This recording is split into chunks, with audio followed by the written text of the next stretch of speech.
Good morning, everyone, and welcome. My name is Elisa Sladzinska, and I work for the City of Chicago Department of Business Affairs and Consumer Protection, BACP. Welcome to the BACP Business Education Workshop Webinar Series. We have adapted our regular business education workshops at City Hall into these webinars until further notice. On behalf of our Commissioner, Rosa Escarino, I want to inform you that business licenses can be processed online where applicable by visiting chicagobusinessdirect.org. And any websites or emails that I mention, I will post in the chat box, so you'll be able to see them there. If you are part of the BACP Entrepreneur Certificate Program, you can get credit for joining this webinar by sending an email to bacpoutreach@cityofchicago.org. If you want to learn about the program, please visit chicago.gov/business education. To help guide your business and employees during Chicago's reopening process, please visit chicago.gov/reopening. Also, BACP and the City of Chicago's Office of Emergency Management and Communications created Shy Biz Emergency Alerts. You can opt in to receive targeted emergency alerts for the business community. If you are interested, please visit chicago.gov/shy-biz-alerts. And once again, all of those web addresses will be posted in the chat box, so you can reference them there. And we encourage attendees to ask questions. Please use the chat box and send your questions to all panelists. There will be a Q&A session at the end of the presentation. And today's webinar will be nuts and bolts of business planning and financial readiness for startups, presented by Geri Aglipay, Director for the Small Business Majority. Welcome, Geri. Hi, thank you, Elisa, for that. Good morning, everybody. Welcome, and thank you for taking time out to join BACP, the City of Chicago, and Small Business Majority for today's workshop, Nuts and Bolts of Business Planning and Financial Readiness for Startups. I want to give you a little bit of background about Small Business Majority. We are a small business education and advocacy organization. We're a nonprofit 501c3, actually founded and run by small business owners. We are celebrating our 15-year anniversary this year. We have national offices across the country, 7 offices, and we also, what we do is we partner with folks like the City of Chicago, chambers, economic development groups, community-based organization to deliver education resources for you, the small business owners, and for those of you looking to start up as entrepreneurs. We also engage in policy and research to make sure that you have a voice at the table. Some of the issues that we engage small business owners such as yourself are taxes, affordable health care, savings for retirement and emergencies, entrepreneurship, and more. We have an online resource hub located at venturize.org, which brings resources to you, the small business owner. So we encourage you to not only visit our partners at BACP City of Chicago to continue accessing these free workshops that the city offers, but also access venturize.org to access some resources as you learn and attend these workshops with our partners at the BACP. This is just an overview and a visual of our business model. Again, we engage in research, education, advocacy, and also connect you with resources and service providers who can help you grow and scale your business up. In this presentation, we're going to talk about why entrepreneurship. How do you start up a business from a financial readiness lens? What are those financial foundations for success? How do you also avoid predatory lending? Because some of you understand that it takes money to make money and to start a business. But before you do that, we want you to also be aware about predatory lending and where you can go not just the city of Chicago for resources, but many of their own centers throughout the city that are providing services for small business owners and are known as neighborhood business development centers and regional centers as well. We'll go over personal FICO credit scores and some next steps and resources for you. Now, why entrepreneurship? Why are you interested in entrepreneurship? Well, first of all, small business ownership provides freedom for you to create additional income and build wealth. With the pandemic, we know that many have suffered from unemployment or underemployment, and many since the last recession have also turned to small business ownership and entrepreneurship as a way to not only create income, but to supplement current income and build wealth. Entrepreneurship happens when you capitalize on a business opportunity to earn income. You can also be either a full-time or a part-time entrepreneur. A part-time endeavor oftentimes supplements other earnings. A full-time business would likely be your main source of income, or supplementing if you are in a partnership household for your entire household. There are different ways you can be an entrepreneur. You can operate either as a self-employed entrepreneur, or you can grow your business to be a small employer firm and employ workers. As you can see on the slide here, what you want to do to build wealth and create income is you want to make sure that you have a sustainable business that first of all, creates revenue.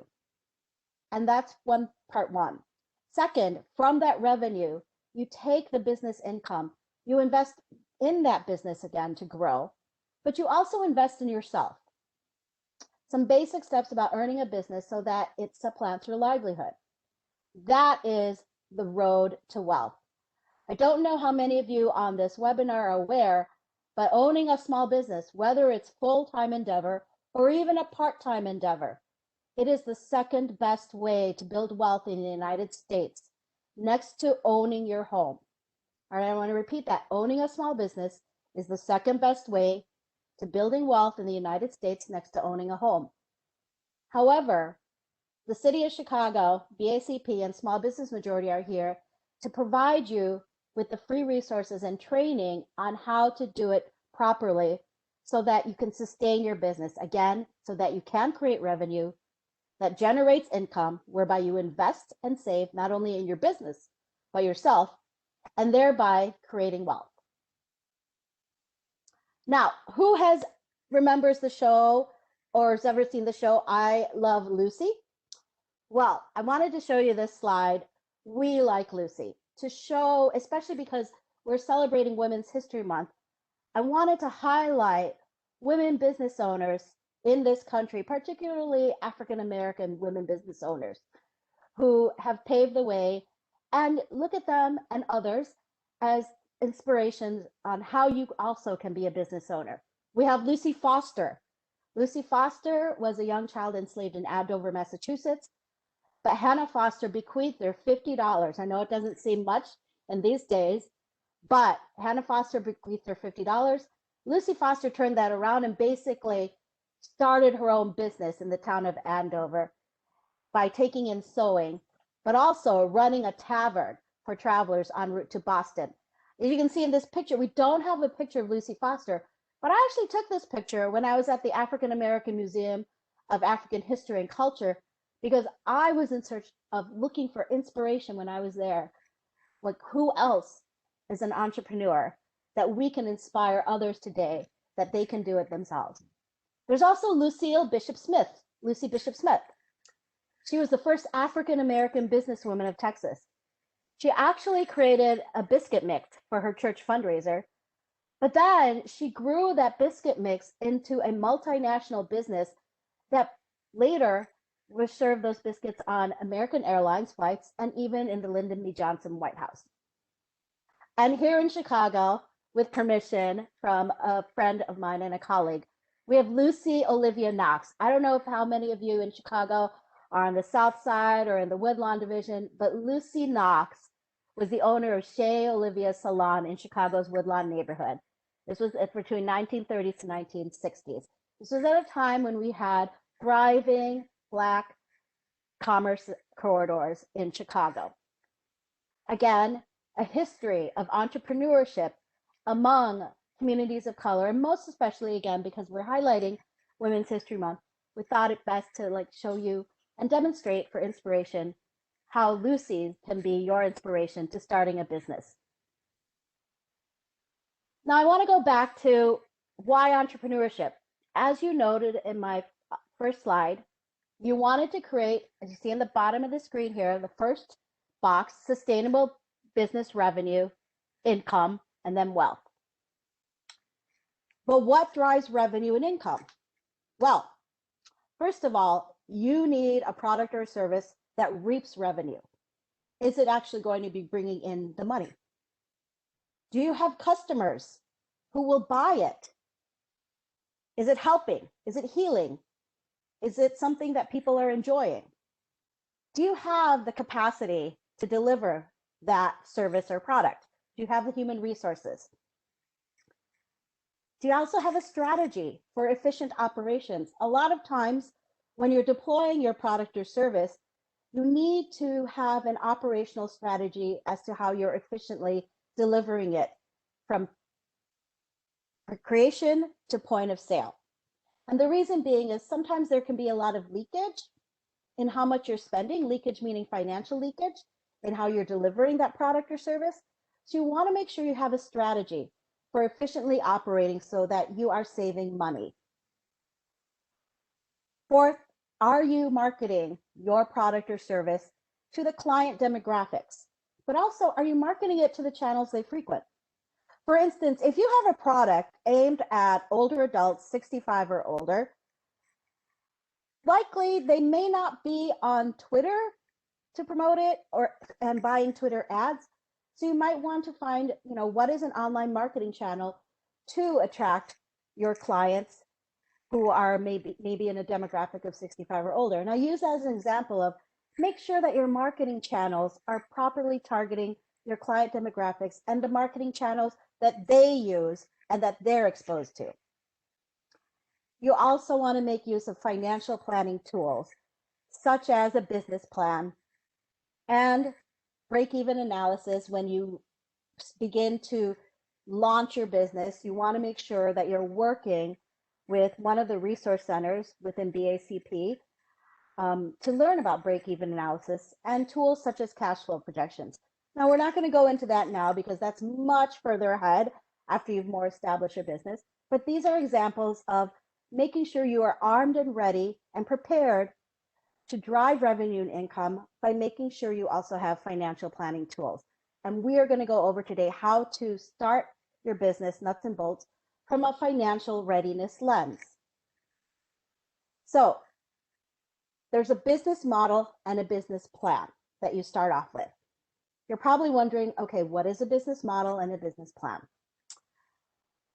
One thing is a business model. I know it sounds really wonky and it sounds very Harvard Business School.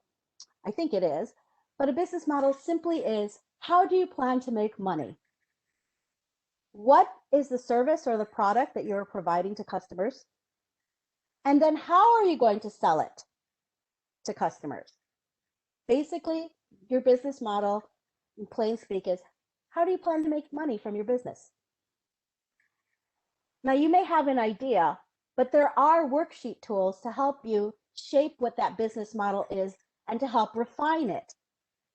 One of the tools that some of our partners work with is called an idea napkin. And it's a very simple worksheet. For instance, if you have an idea, and I'm going to steal this from a partner of ours, of the cities and small business majority, if you have an idea of creating pants that sprinkle salt in the snow when you walk, that's great. But then what more is there? Using a worksheet tool to flesh out your business model will help you better understand how you are going to sell the product or service and what you're actually providing. So I'm going to highlight here a business model worksheet. Now, this is just one tool to flesh out what your idea is on how you make money. But we like it as an example, and so do some of our partners. There's several tools out there, but this is one example, is the idea napkin. of how do you flesh out your idea a little bit more. And I'm going to focus on this now. So let's take a couple of minutes to look at this idea napkin. The idea napkin is a one-page tool to develop your business model. I'm going to give it a few seconds for you to look at and digest this. You can find this online at Straight Up Business Institute, or just Google idea napkin and print out as many idea napkins as you want. And the basic gist of it is, if you have an idea and you write it on the back of a napkin, like J.K. Rowling did actually for her Harry Potter books, I don't know if many of you know that, that's how you can start to develop your business idea and how you want to make money. But it is helpful to use a tool like the idea napkin. And again, there are many others out there, but this is just one example. As you can see here on the idea napkin, it starts off with, who are you? Who are you? What are the skills and knowledge that you bring? What are you offering? What's your idea? What are you offering? What's your product or your service? You fill in that box. Who are you offering it to? Fill in that box. Very simple. We're going to go clockwise. Below, why does this person care? Why does this person care to even purchase this product or service from you that you're offering? It helps you think about that, helps you flesh that out more. And then the last box, which is about 7, 8 o'clock on a clock dial on this screen, is, what are your distinctive competencies? That simply means, what are the skills and knowledge that you bring that are related to what you're offering? How well are you intimate with this product or service that you feel you can offer a quality service or product? Have you been in, for instance, if you wanted to start a lawn care service, have you employed kids in the neighborhood, meaning you know how to manage employees? Have you maintained lawn care tools? Did you own a lawn care business when you were in high school? What's your distinctive competencies? Do you manage financials now that you know how to basically run a business? I think that's where you really want to flesh out, well, what makes me ideal to deliver this product? What skills and knowledge and experiences do I have? And maybe it's something you lack as well. Maybe you find out, oh, well, I wanted to make pants, but I don't really sew. So it helps force you to think, what do I also lack, who I need to have on my team, and that I need to explore if I want to start this business. So this is what the idea napkin is. It helps you just center your thoughts and your business idea. So that's the business model. Simply put, how do you plan to make money? Very high, 50,000 foot level, how? And then you're going to get more into the details after you flesh this out. Talk to folks, talk to your husband, your wife, your partners, your kids. Ask them these things. Ask them, hey, what do you think? If am I missing anything? This again helps you flesh out your business model. Second, after your business model and you're starting to flesh out more of the details, there's also a business plan. A business plan helps you focus, helps you to plan for what your next steps are going to be. It also helps to inform you with information on what your actions are going to also be. So for instance, if you plan to purchase a truck for a bakery that you're only delivering, then you know in your head also there's a timeline when that's going to occur as you start your business. Because again, you don't want to quit your full-time job if you have one right now, but you want to think further ahead in your business plan. What is that timing as well? The other benefits of mapping things out on a business plan. If you're getting a trend here about writing things on paper, the back of a napkin, now we're moving to paper, it's because it's about fleshing out your business. We're moving into how you're becoming a more formal business on paper. So you move from the napkin or the the one-page idea napkin. Now you're moving to a business plan. The business plan also helps you reduce risks to save money and time. It forces you, if you're following it, to understand what's your industry landscape demographics. If you want to start a lawn care business, take a look around as to where do you want to deliver those services. You know, who else is doing it? Is there a glut of them being offered in the neighborhood or the region that you want to offer those services? You bet. It's very helpful to understand what's your industry landscape and demographics. Identify whether your customer targets are appropriate. Maybe you find out, oh, there's too many residential customers.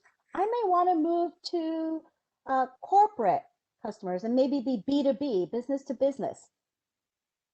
Your customers are not always going to be households. It could also be those in the business industry as well. So think and diversify maybe who your customers may be. The business plan will help you map that out. It'll also help you market your business to the right customers because there is a marketing component in it. But above all, it will help you communicate on paper what your business model is, fleshed out more, how you plan to make money, and it justifies to people who pick up that business plan, especially funders down the road, to help you obtain the funding that you need to truly launch your business, or if you have an existing business, take it to that next stage. So there's the business model and the business plan. Now you're probably wondering, well, what business plans? Different types of business plans that exist.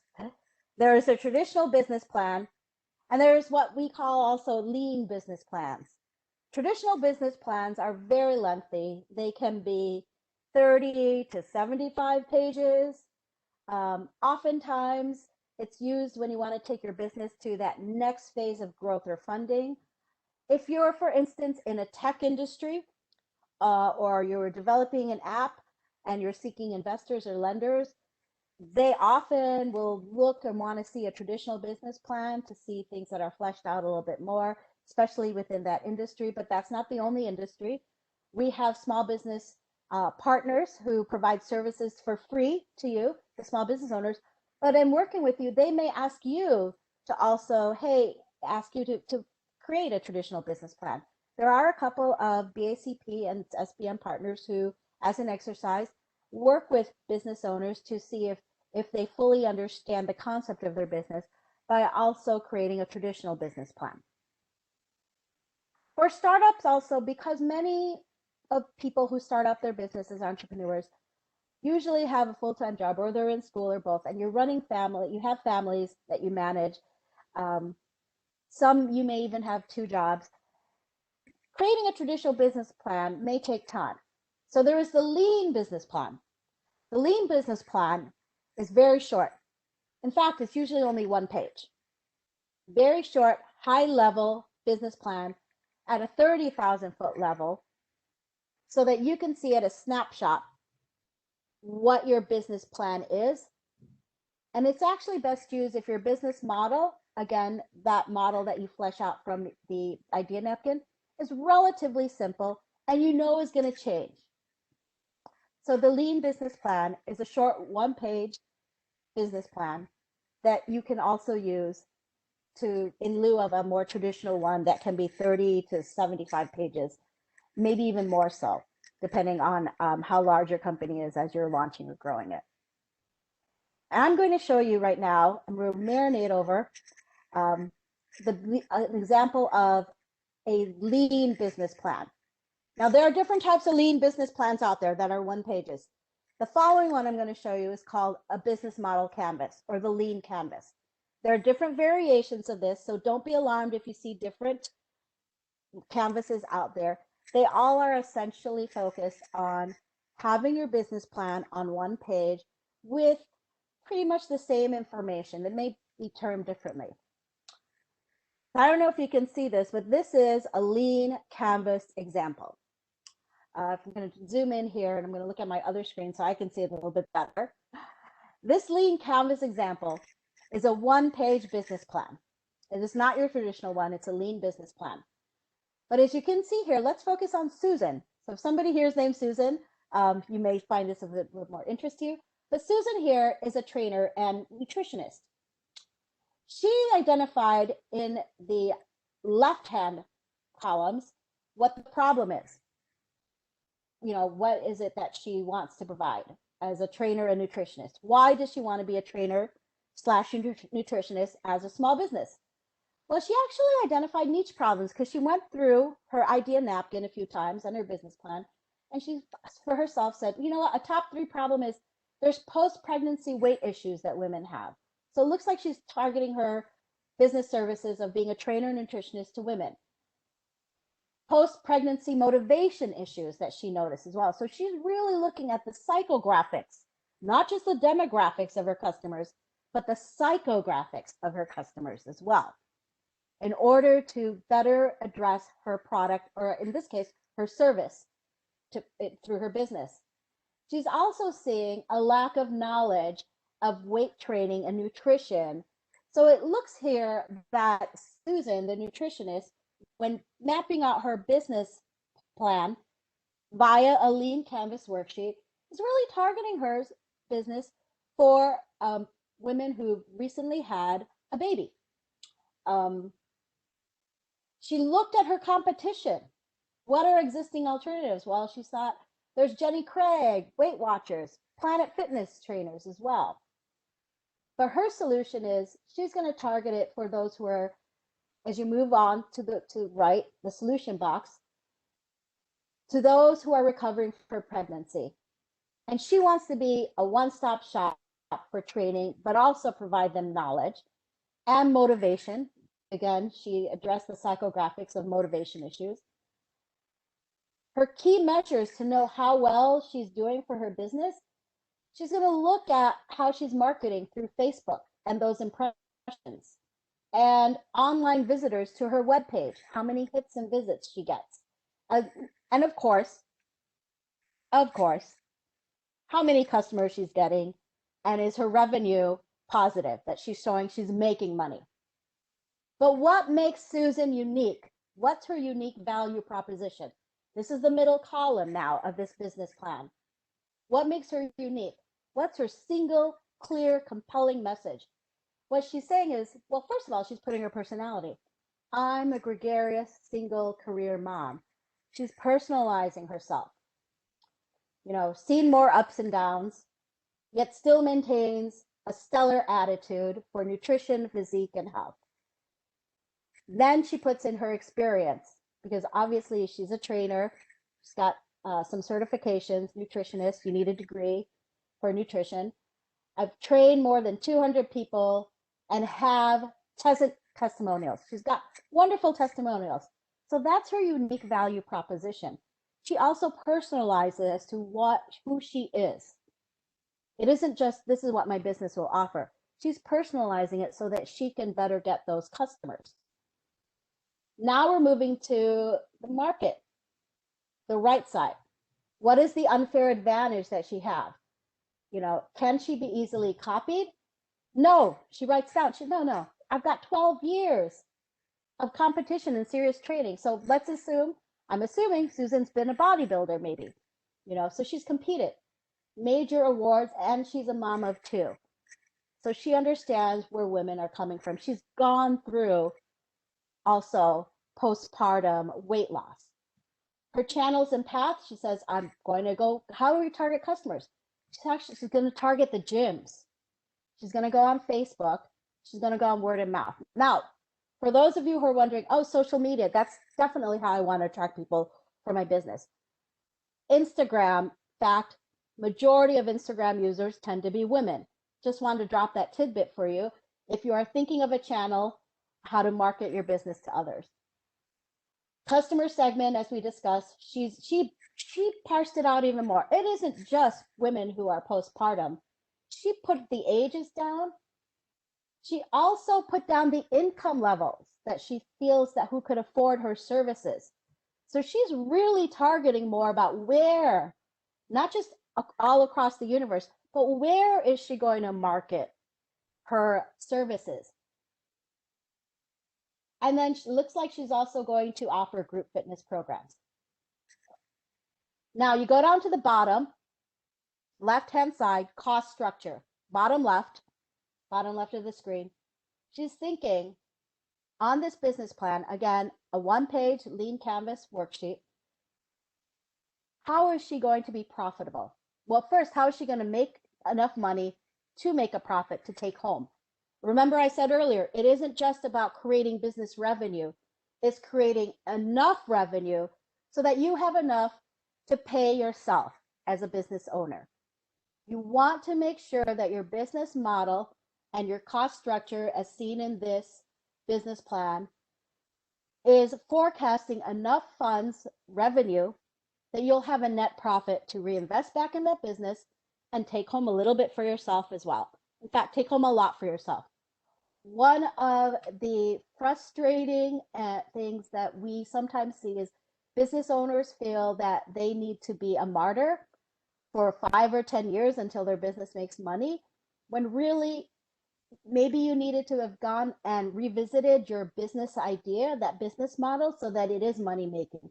Again, owning a business is the second best way to building wealth in this country, provided you do it in also a way that's sustainable, which means cost effective, which means you're still bringing home income for yourself from that business.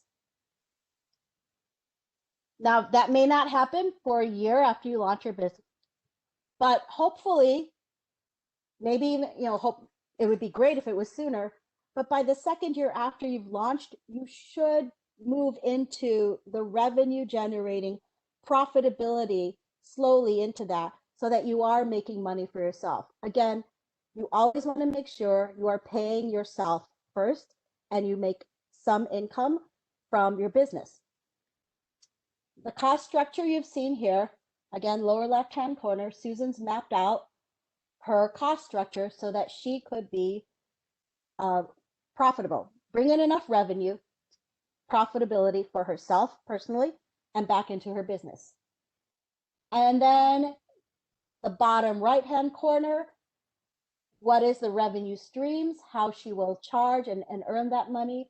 It looks like Susan has mapped it out as to how much she'll charge per session. So what we've just gone through is an exercise of a one-page business plan. In this case, this work tool is called the Lean Canvas, and there are other one-page business plans that are out there. This is one of the more popular ones of how to begin moving more into the area of being a business on paper. And you're probably wondering, why does she keep saying business on paper? The reason I'm saying that is being a business on paper, when an adverse economic event such as the pandemic that we're in right now happens, you have the paperwork and the paper trail to show that you really are doing business. And we'll get more into how you become a business on paper from that financial readiness lens. Excuse me. But this cost structure is very important driver for your business plan. So we looked at the lean one-page business plan example. I'm not going to show you a traditional business plan. As I said, it could be anywhere from 30 to 75 pages. But this is just a table of contents for a restaurant business of a traditional business plan model.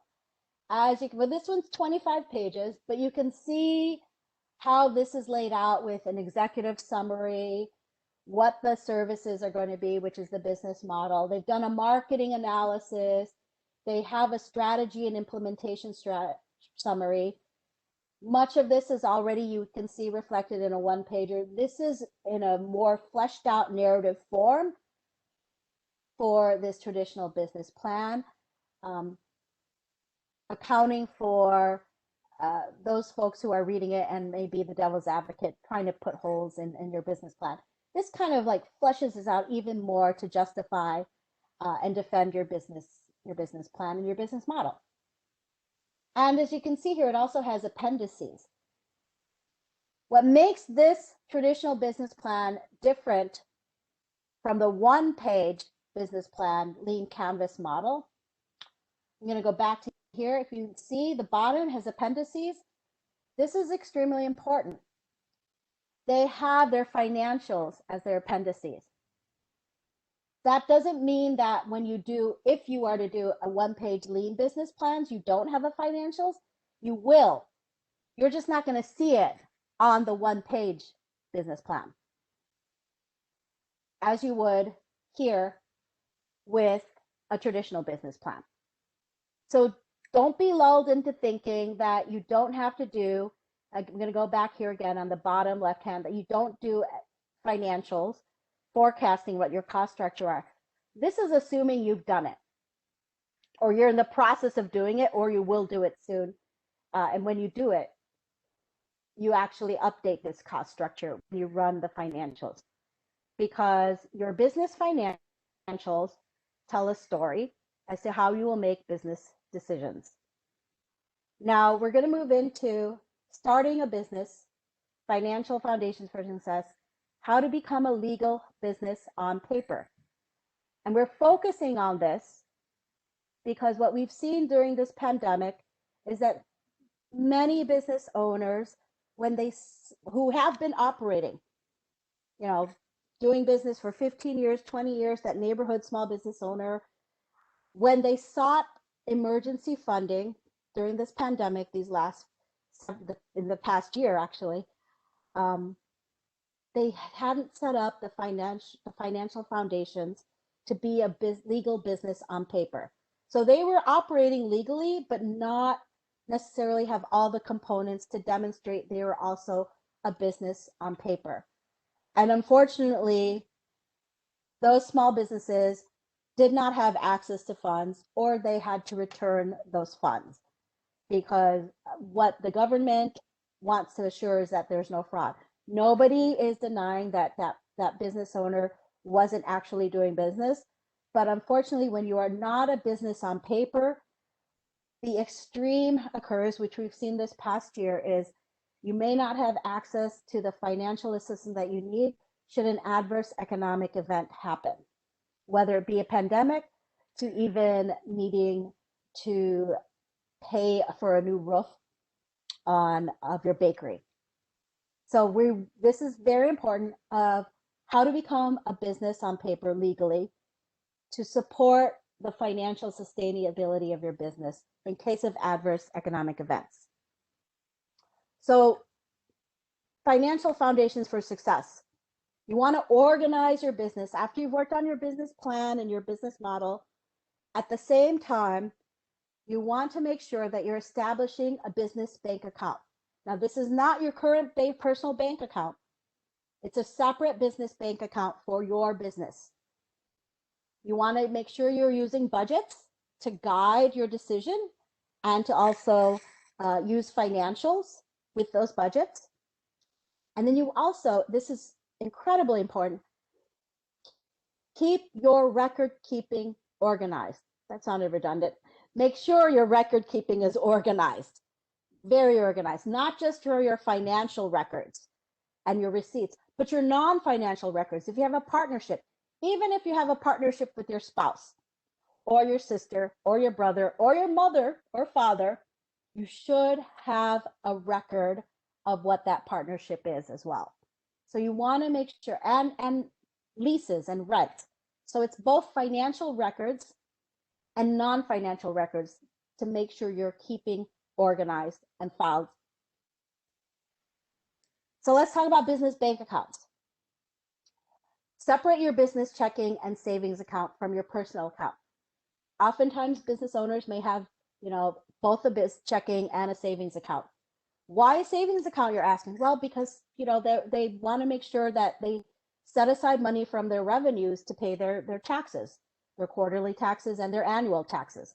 And that is a safety measure so that they're not caught at the end of feeling that they don't have enough funds to pay their taxes, for your business taxes. But also it's for any savings that you may have for emergency needs for your business as well. You want to keep liquid in a savings account. For instance, a new axle on that truck for your bakery broke off.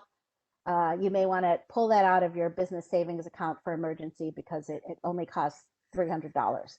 And you certainly don't want to put that on your business credit card where it's an 18 to 21% interest rate.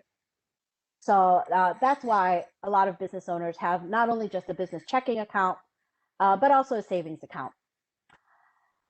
Make sure you're also tracking your business income and expenses, and do it separate from your personal. That's another reason why you want to have a business bank account. You do not, no, do not commingle your accounts. I talked to one business owner this week who I've had to explain, unfortunately, would not be able to get this product, financial product, because you don't have a business bank account. And the reason being is, especially if it's aid or relief for pandemic purposes or a grant, the grantor or the lender or the financial institution wants to make sure that it's used for business purposes and not open up for fraud. And you're not going to take that money and put it on go to the movies or put it on your Netflix account. So make sure you keep a separate business bank account. At the same time, as I noticed, a business savings account you want to save for emergencies. That's known technically as cash reserves. You can just call it a business emergency savings. Again, use that as a cash buffer in case there's an adverse situation. Again, like the axle of your truck fell off, or the burner on your oven is broken. Probably better to pull from your business account for such a small amount. If it's $200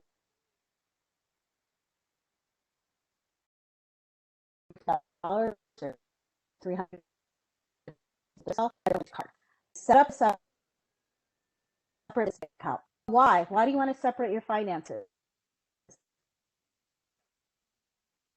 It isn't just for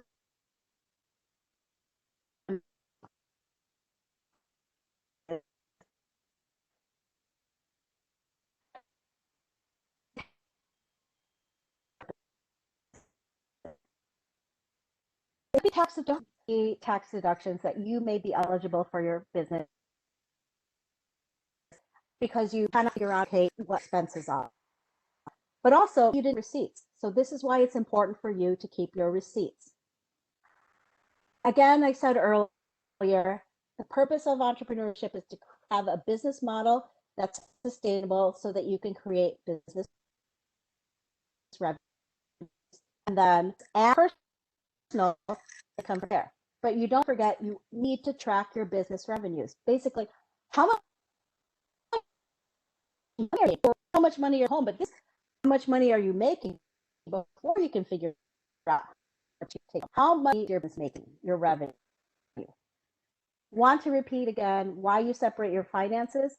It's also for your personal liability and security, cybersecurity purposes. If you are going to incorporate as a single member LLC, which is the most common form of incorporation if you are starting up a business, is single member LLC. The other one that's also most common is sole proprietor.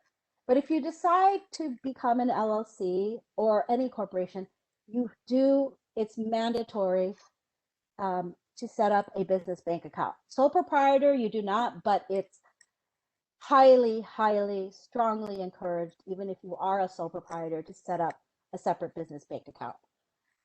I almost want to say it's mandatory, but it's not. So we say it's highly, strongly encouraged to have a business bank account. Again, perfect example, this past year during the pandemic, there were businesses that had to return their emergency funds because they did not have a separate business bank account. That means that they weren't an LLC or a partnership or a corporation, they were a sole proprietor. The benefits of having a business bank account is going to be incredibly useful if there is an adverse economic situation, or you need to separate your business bank account and show and demonstrate to potential funders, that you are keeping due diligence of keeping those transparent accounts and income clear and transparent. The other reason why you want to separate your finances, you do not, for your personal checking account, you have to use your social security number. You do not want to do that for your business. Do not use a social security number for your business. And when you commingle your accounts with your personal, that opens your business up to fraud because that your personal account is tied to your social security number. So opening a business bank account separates and actually reduces your risk of using your social security number because you should be using a federal employer identification number for your business bank account. That's going to protect your business and you. And can't stress enough, even though you are allowed to use your social security number for a business bank account, it's really recommended that you do not do that because of the extreme fraud that we are seeing this past year, whether it be unemployment, social security, business loans, whatever, the attempted fraud. Do not use your social security number to open your business bank account. Rather, get an EIN number. And we're going to go into that how. Before we do that, though, you also want to make sure you have budgets. Budgets will help you plan, control, and review your business expenses. There are two types of budgets, though. Most of you are here to learn how to start up your business. So you are going to have a startup budget. At the same time, overlapping that, you'll be creating an operating budget as you begin to launch. The startup budget is your costs in the initial startup stages. Usually it's one-time expenses. I'm going to get them that high-end printer because I want to make flyers and I'm a printer. Great. That's likely going to be a one-time expense. Your operating budget is where you have ongoing costs, your ongoing fixed costs, rent, insurance, ongoing variable costs. How much does it take? How much is it going to be to make those wine glasses? Variable costs depending on supply and demand. But you are going to have two budgets if you're starting up. One is your startup budget, your forecasted startup budget, and your operating budget. Startup budget, as I said, is mostly for one-time costs.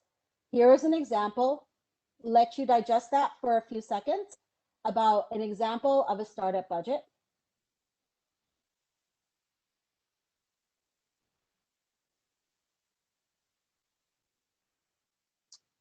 As you can see here, a lot of one-time costs for the startup budget. This is a childcare center. Now, an operating budget. Take a pause. Your operating budget is going to be your ongoing and fixed costs and variable costs. Now, I'm going to show you an operating budget. You will begin to create that as you move into launching your business. Because once you've expended this, it's like, well, what now? Well, you're not going to use this. You're going to start creating an operating budget. This is, I'm not sure if you can see it, but this is an example of an operating budget. This is downloading an example from Smartsheets. But what you have here is your actual, your forecasted budget, and then what you actually spent. It's very helpful for you as a business owner when you create your operating budget, what you think those costs are going to be to stay within budget. And then after that month is over, record what you actually spent. That's going to help you determine, oh my God, I underestimated how much the funds are going to be for gas every month. I'm going to have to change that budget. And that's going to affect my entire budget, operating budget for the year. So not just putting down what you're budgeting for, because a budget is just a guideline, but it's going to be very helpful for you to also track the actuals against what you had forecasted so that you can begin to adjust for the upcoming month or the upcoming quarter. So for instance, if Lisa, I'm going to use her as an example, our partner at BACP. If Elisa, ran her business for January, in February, between February 1 to 10, she's looking over her actual expenses and she sees, yeah, you know what? I actually spent $2,000 more and it came out from $500 in gas and $700 in supplies and $800 in contract work to others. So what she'll go then is go to the actual of how much she actually spent in January.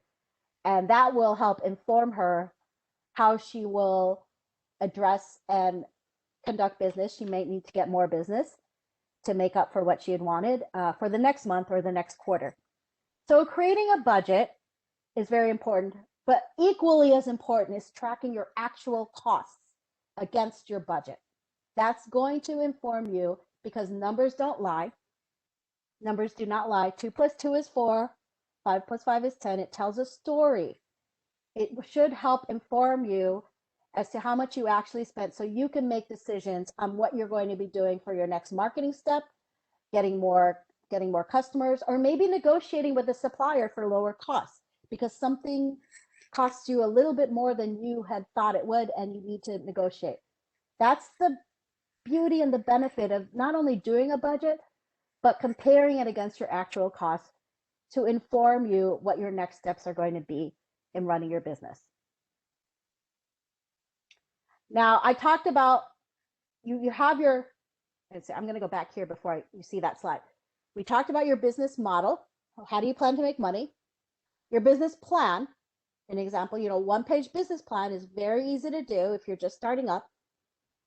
We also talked about record keeping along the way, if you sign partnerships, if you have expenses, and then budget, tracking your budgets too.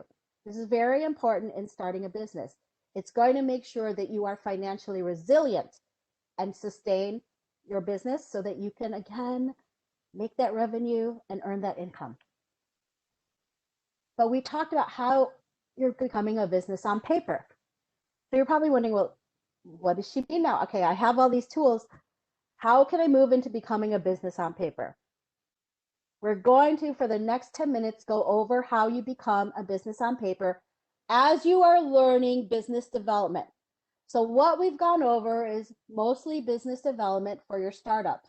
And again, I encourage you to please work with one of the BACP centers to get that free assistance or connect to us through venturize.org. Venturize.org will connect you with one of the Illinois SBDC, Small Business Development Centers, or Women's Business Centers that can help you flesh this out more, the business development side, so that you are working within your capacity for your business. Now we're moving into how do you become that business on paper before you launch. One, you're going to decide on your business structure and name. I know I said earlier there's two most common ways that people start their business. They're either sole proprietor or they incorporate as an LLC, single member LLC. That's not to say those are the only ways, they just happen to be the most common business structures that are out there, especially for startups. You want to see, you're in Illinois. First, you want to see if that business name is taken. So if Tina Smith wants to actually run her business under Tina Smith Taylor, she'll go on to the Secretary of State's website and see, is there a Tina Smith Taylor taken? If not, you can take that name. Or, Maurice's Baked Goods. Maybe he doesn't want to call his baked goods, put his name on Maurice's Baked Goods. He wants to call them Edible Baked Goods.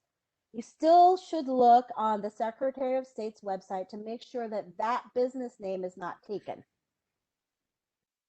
There are three main structures for to start up your business. As I said, sole proprietor, single owner LLC, and I'm sorry, I was incorrect. There's also S corporation. This past week I've been talking about single member LLC. So there's three most common structures. We rewind. There are three most common structures for you to start up your business: sole proprietorship, single owner LLC, and an S corporation. Again, it's not limited to those three, but they are the most common structures. How do you become a sole proprietorship? You simply apply through the county through doing business as certificate. How do you become a single LLC or an S corp? You apply with the state government, the Secretary of State. What you'll do is you'll take the paperwork after you get the certificate, if you're going to be a sole proprietor, your DBA certificate, or you get your certificate from being an LLC or an S corp, and you simply go to irs.gov to obtain your federal tax ID number. Now remember, I said when you open a business bank account, you are going to need a federal employer identification number, otherwise known as a business tax ID number. To obtain that tax ID number, you do need to decide what your business structure is going to be. Are you going to be a sole proprietorship / DBA? Are you going to be a single owner LLC or a single owner S Corp? Decide that. Once you get those paperwork, that will help you get your federal business tax ID, otherwise known formally as a federal employer identification number. And honestly, at that point, it takes 3 minutes, under 3 minutes online to get your EIN number. No joke. This part is, you probably need to do a little bit more work in step 1 in deciding your name and seeing if it's taken, and then getting that certificate for your business name.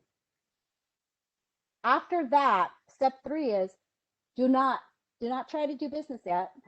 You want to obtain the accounting software. Remember, we talked about budgets. Well, how do you track budgets? You're going to track them in either a spreadsheet, or recommended get accounting software to not only track your budget, create budgets, but also track your actual financial transactions that will occur from your first sale to your ongoing sale. When you get you can do this at the same, I know it says 3 and 4, but 3 and 4 can happen concurrently. After you get your EIN number from step number 2, that is when you can actually open your business bank account. But you can get your accounting software, ideally before you get the business bank account. You open your business bank account with that EIN number that you get online. Again, it takes under 3 minutes. And then step number 5, start doing business. Make your first sale, provide your first service, and create revenue. When you don't have these steps in place to become a business on paper, it becomes very difficult to obtain the funding you need, whether it be grants or loans or even a business line of credit for your business.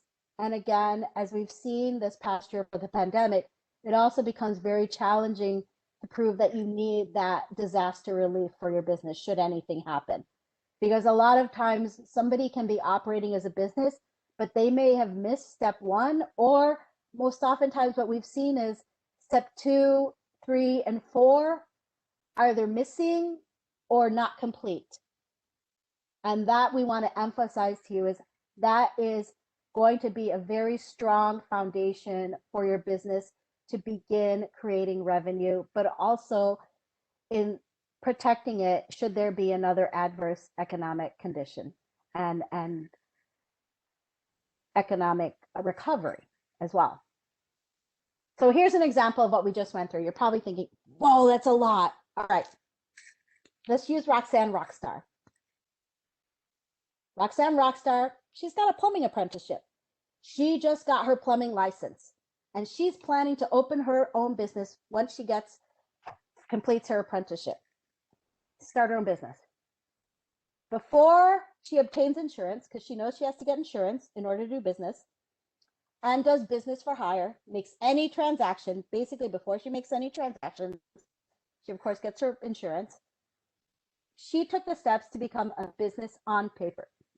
In this case, Roxanne Roxstar, it's actually one of our partners with the city, decided she wanted to incorporate as an LLC using her own name, Roxanne Roxstar Licensed Plumber LLC.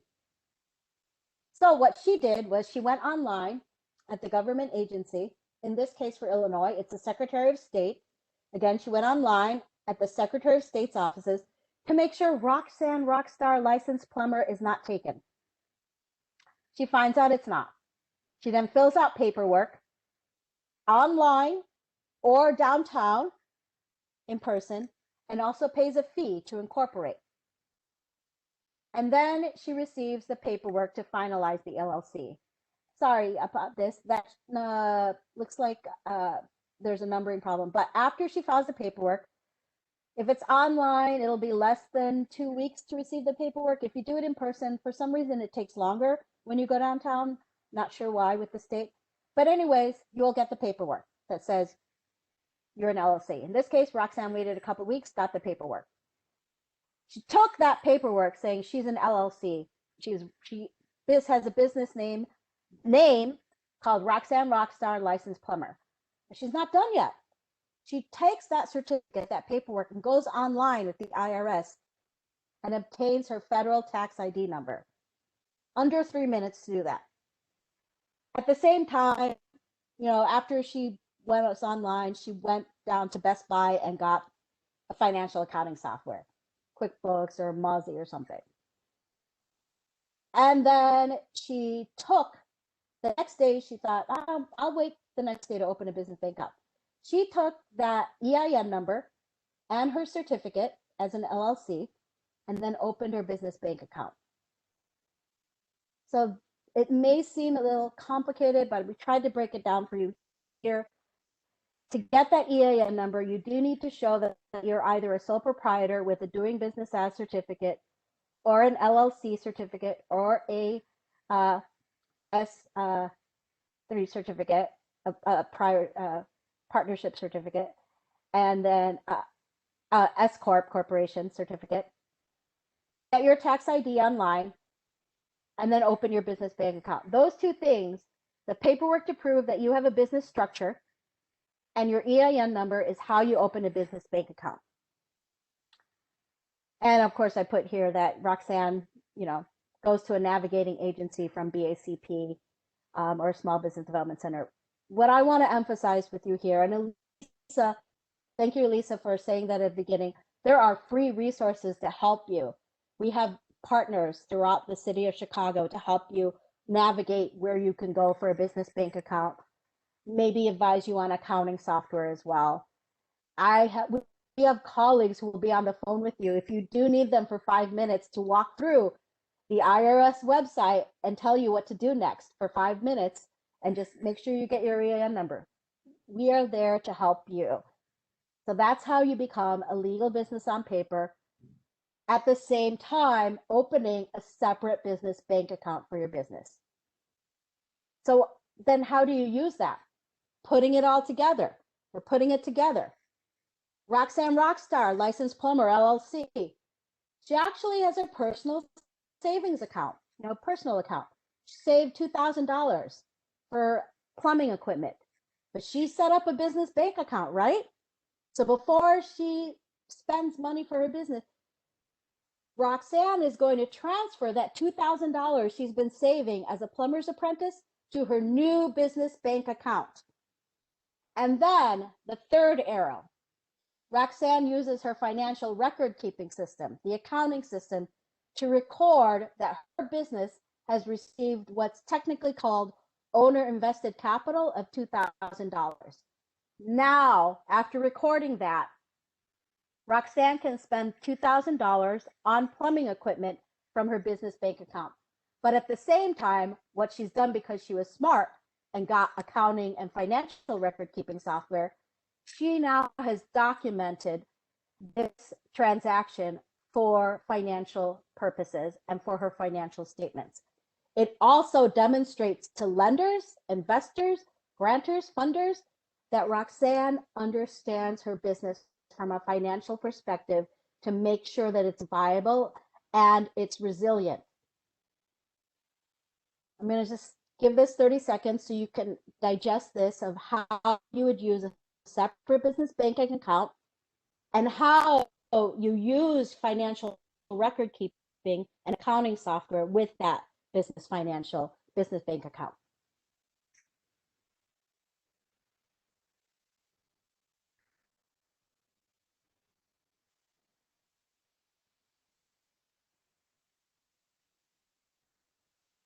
Okay, we talked about the record keeping. Again, very important. Helps you save money, helps you find your receipts, tax deduction purposes, for example. And your financial record keeping, which is also your accounting statements, it will help organize your financial statements, such as your budget statement, your cash flow statement, your P&Ls, which is known as profit and loss, or your income statement, and your balance sheet. We're not going to go over what financial statements are, because this is about startups, But if you work with one of the business development organizations with the city of Chicago, especially one of the regional agency that will be announced soon, or there's 5 under this pandemic, and I believe, Elisa, they're maybe getting new names. But anyways, there are navigating regional agencies. You can learn more as you flesh your business model and your business plan and your financials out, how to actually manage your key financial statements. We're not going to go over that now because this is the startups of how you begin to be a business on paper and be financially ready. But record keeping is important. One of the beauties of, I'm going to hold it in my phone, love technology. Use technology, use your phone, use software to track your receivables, which are your assets on your financial statements. Receivables are payments due to you. And track your payables. How much do you pay in rent? Do you owe anything? What about your mortgage? Do you have a mortgage for your business? Payroll, not other people. First of all, payroll means you, the business owner, you are your own payroll. And then if you have workers, you are all, they are payroll too. But do not forget that you are also the employee of your business. And it's something that business owners tend to take for granted or forget, that they are also their own employee. And it's one of the reasons why oftentimes small business owners forget to pay themselves or don't pay themselves enough. Please remember, again, I'm going to repeat this, owning a business is the second best way to build wealth, but you're not going to build that wealth if you're not paying yourself from your business. And you're also not going to build that wealth if you're underpaying yourself from your business. So make sure that you are running your financials properly, that you're paying yourself properly. Again, just a quick overview, there is also non-financial record keeping, not just your tax records, but your legal documents. That includes your bank documents. This includes your certificates. This includes your permits, your licenses to operate. If you're a food business, any certifications that you need. Do you have this HACCP certifications? Do you have that paperwork? Are there contracts? If you're a partnership, even if you're a partnership with a relative or a spouse or a partner, encourage you to still work with one of our partners, small business agencies, and see if you can find a lawyer to flesh out what that means legally as well. And then property documents also. So it's also just as important to keep records, organized records of non-financial transactions and partnerships and other legal documents. We know this is a lot, but one of the things is to manage your time to meet your goals. One of the more indicators of success, and here's a tip that we see small business owners thrive, is they use their time, they schedule time to complete an action. But then if it's too much, break it up into smaller steps. Maybe one day you'll apply for LLC. The next week you'll apply for the tax ID. The next week you'll do the business bank account. It doesn't have to be all done in one day, but you should schedule that time when you do it so you hold yourself accountable. You want to hold yourself accountable. And also make sure you have some time limits, because we know you are likely managing a family, already working 1 job or 2 jobs. Some of you are working 3 jobs. It is vital that you schedule time for these tasks. And that's one of the indicators that we see of successful small businesses that have launched, is they've slowly scheduled time to do this. Use lists to prioritize your tasks. So if Tina, the cafe business owner, finds that, oh my God, she keeps pushing a task to the next day, to the next day, to the next day, basically that maybe that task isn't priority. You need to reprioritize. So use lists to prioritize and deadlines. Assess, is this task going to help you move your business forward? And how much time do you need to spend on that task? Again, you can break it up into chunks. This seems like a lot. And one of the things that I like to say, starting a business, especially starting a business, is like making barbecue. You're thinking, what a strange analogy. Well, it is like making barbecue. Low and slow. Take it slow. Because what happens if you make barbecue and it's too fat? It doesn't taste great. So take your time, do it right, so that you can have a sustainable business. Use technology. Again, I noticed, my phone, I love. Use technology to help you automate tasks, save time, sync software, sync your receipts. If you're going to be tracking your receipts, there are so many apps out there. You can just take a quick picture of your receipts and it'll sync to your QuickBooks. So you don't have to double entry it. It'll sync to your accounting software. You don't have to worry about tracking that receipt. If you can afford to, you may want to delegate work. Maybe you have a teenager you may want to help give some work to for free. But also, if you also can afford to, you may want to delegate.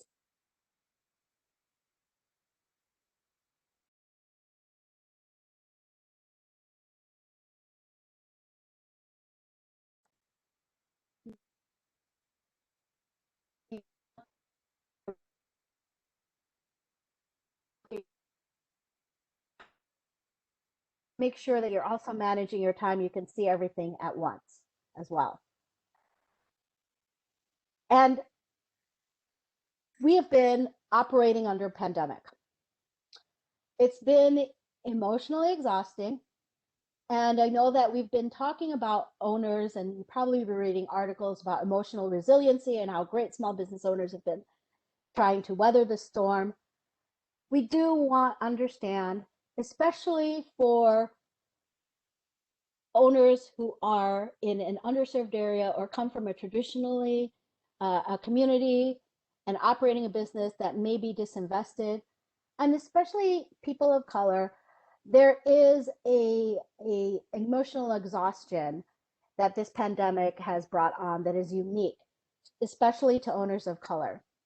So we do want to emphasize to take your time to mindfully schedule time, connect with one another to support your physical and mental well-being, connect with other business owners. There are partners of ours who have, for instance, North Lawndale, New Covenant Community Development Corporation has the rest of this month on their Wednesday check-ins for any small business owner talking about mental resilience and wellness for small business owners. There are, with the city of Chicago, the federally qualified health centers to access mental health, low cost and free mental health assistance as well. So we also want you to make sure you're scheduling time to support yourself as you grow your business, because it has been a financially stressful time for most individuals. And Small Business Majority, we've been engaged in financial wellness and health the last 4 years. And we know that for over 60% of people, even before COVID began, financial stress was one of the top 2 stressors that kept them up at night. So do make sure that you're taking time to mindfully schedule a space to support yourself and your readiness to grow your small business. Now, I want to move into the next few minutes about funding your business. I'm not going to go deep into it, but I do want to talk about predatory lending and managing your personal FICO credit score. Because as you know, funding your business is incredibly important after you've laid the foundation to be a business on paper. But how do you fund your business? We can connect you. Small Business Majority has sessions on that. The city of Chicago has wonderful sessions with our partners on how to access capital. So I won't focus on that, but I will focus on how you can avoid predatory lending so that you can turn to one of our partners for assistance in navigating and getting prepared for that funding.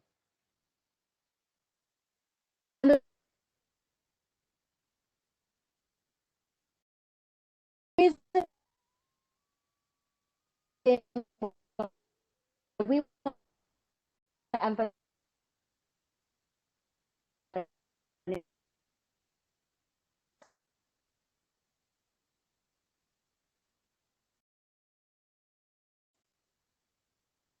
as well. Make sure that you're avoiding predatory lending as you're moving after you that you are out of that era of predatory lending, because since the recession in 2008, there's been a decline in small business lending that the alternative online lenders have stepped in to fill the void. Unfortunately, and I want to be very clear on this, at this time, online lending is not regulated by the federal government. Okay, let me repeat that. Online lending is not regulated by the federal government, so you won't need to be careful. There are some great players out there. There are some not so great players out there. What makes this a little bit confusing is with the PPP loan for existing businesses, some online lenders have been approved to disperse PPP loans. However, those same online lenders' products may not be transparent. So you need to be very careful about finding funding after you've become a business on paper and work with one of our partners for that free assistance, avoiding predatory lending and going to a responsible lender. And the reason being is the rates can go as high as 400%. To this past year, it's gone to an average of up to 4,000%. That's the last thing you need, and it's going to shut your business down and even affect your personal finances as well.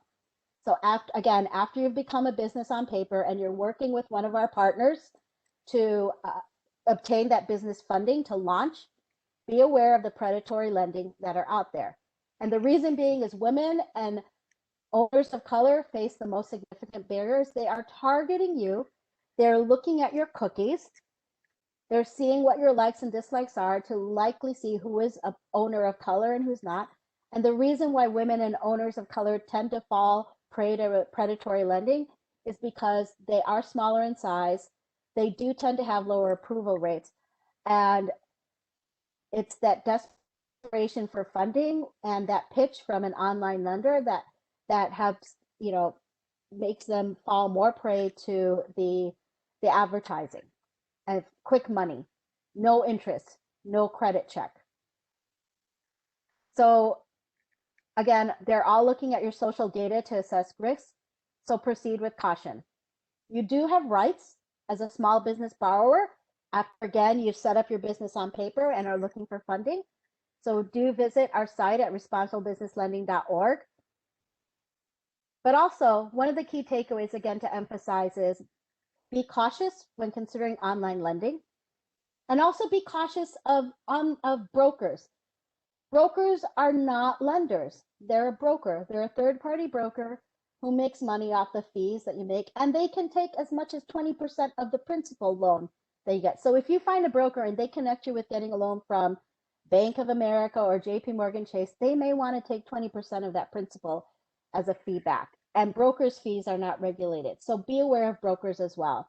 It's just the pitfalls of predatory lending. And Small Business Majority is working with our offices with congressional offices and policymakers through our federal office in DC to address predatory lending and the loopholes.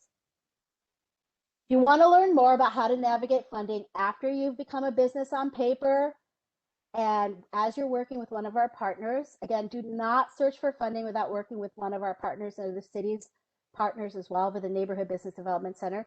You can also visit our online resource hub at venturize.org, which will give you an unbiased perspective of the different funding mechanisms that are out there.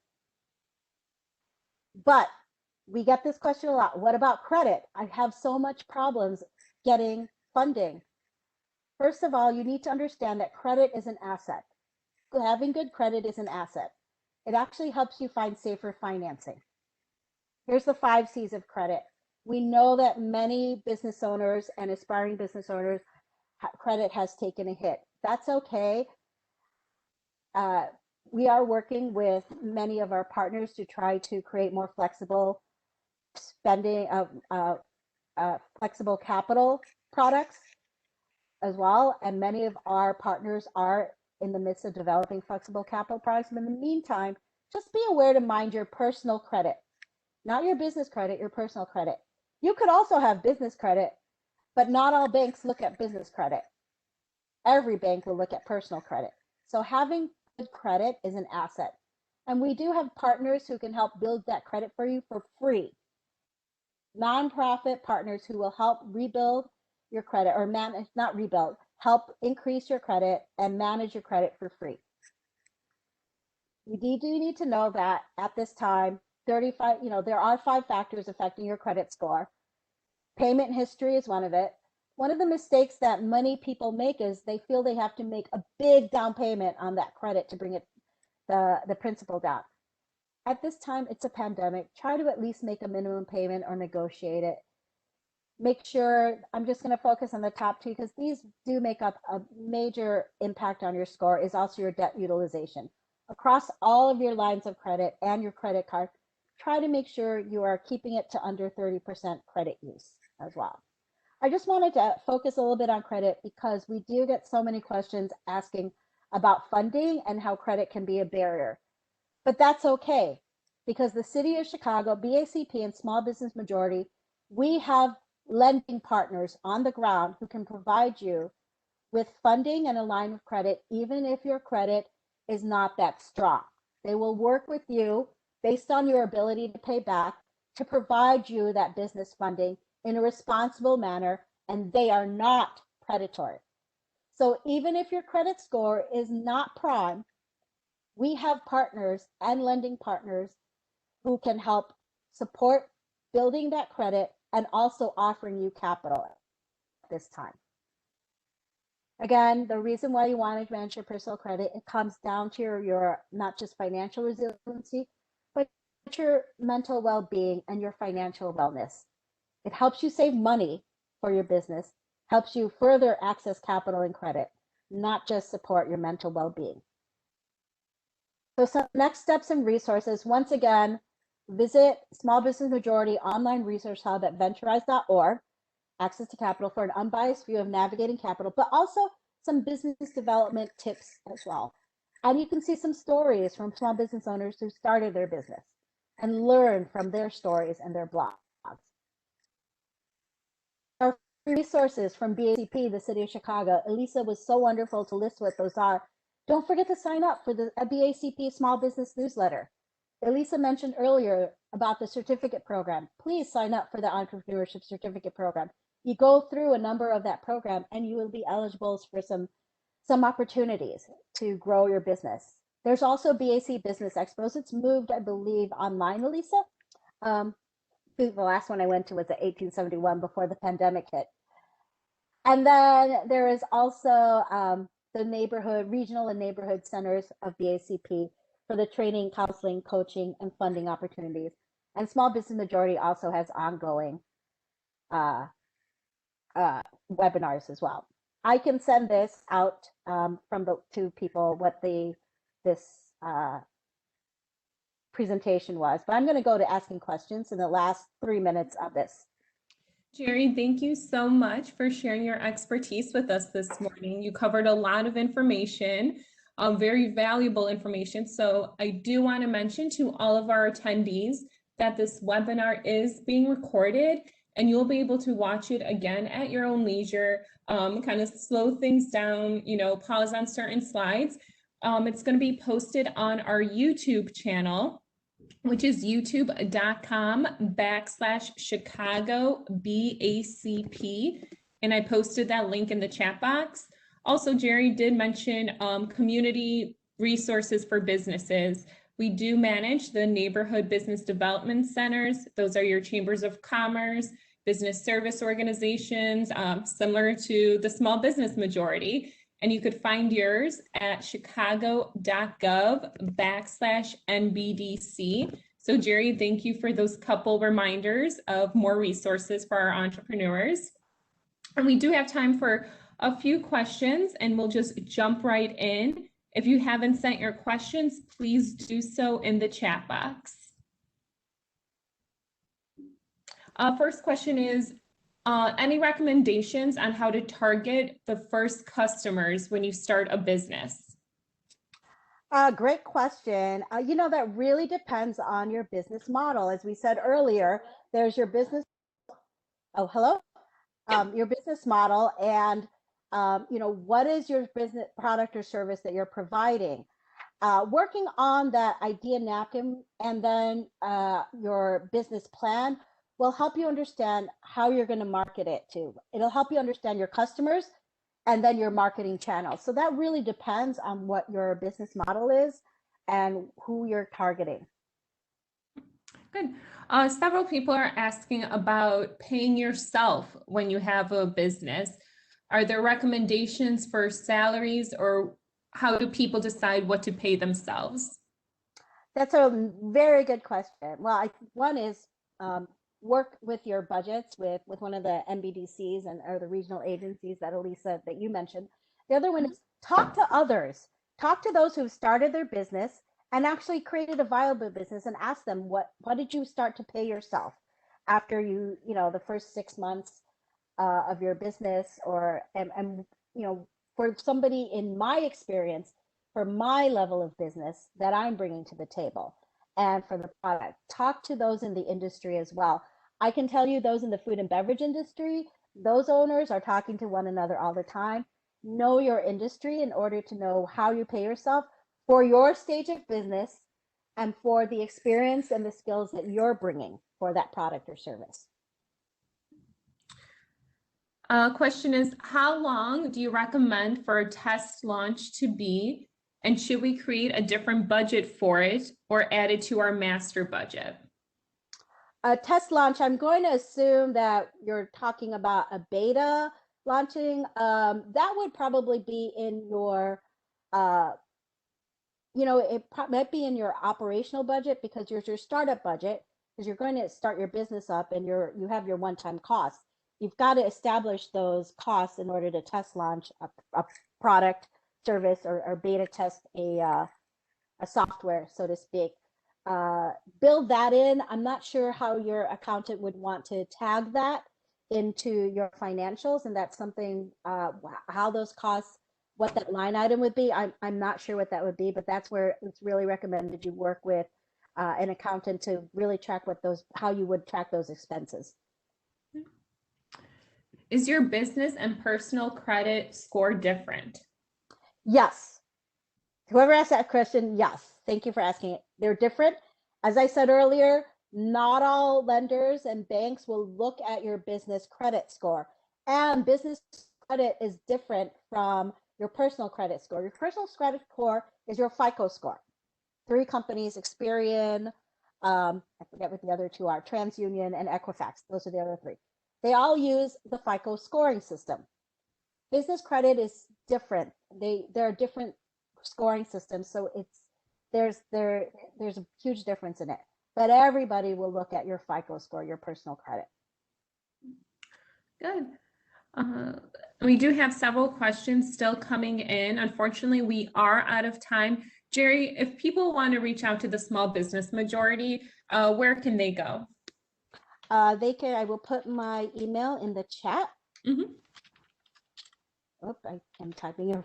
Yeah, so they can reach out to me, and then I can send these slides out as well, Elisa, if you wanted to share that Yes.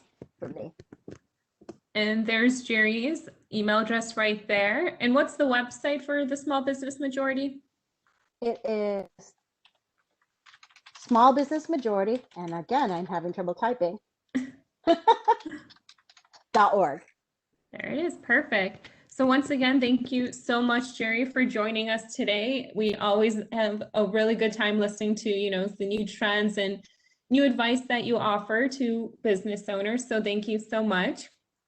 Once again, this webinar is being recorded and will be posted on our YouTube channel, so you can view it at your own leisure. And if your question didn't get answered, just feel free to reach out to Geri. She's always helpful and a great resource. So thank you so much, Geri. Thanks, Elisa, and thank you to BACP and the City of Chicago.